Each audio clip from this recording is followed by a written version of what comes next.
One advantage is I knew everyone who needed to be thanked would already have been thanked.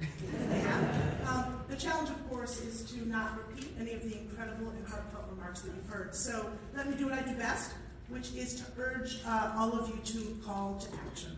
At Children's Law Center, we believe that every child in D.C. deserves to have a strong foundation of family, health, and education, and to live in a world free from racism, poverty, and trauma.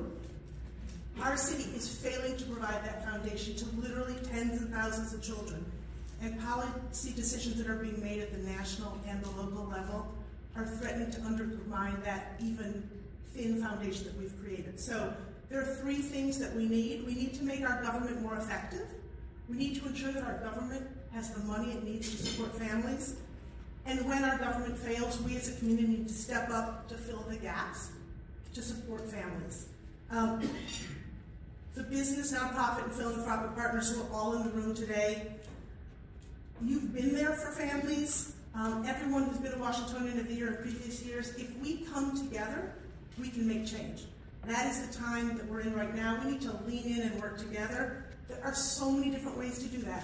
But there is one threat to DC children right now that I want to talk about, but I hope you will join me in acting. There are 15,000 children living in DC right now whose families rely on cash assistance through a program called TANF. Last year, our local government chose to balance its budget on the backs of those very children.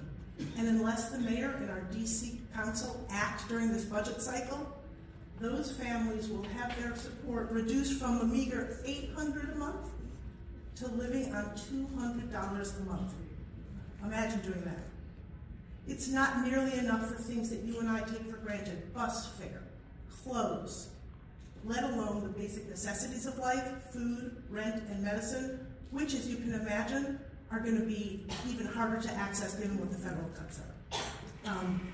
I'm the last speaker from a very long day, so I won't go on, but what I will say is that I love this city. I am proud to be a Washingtonian, and I hope you will work with me to take this lovely honor and turn it into action for our kids. Thank you.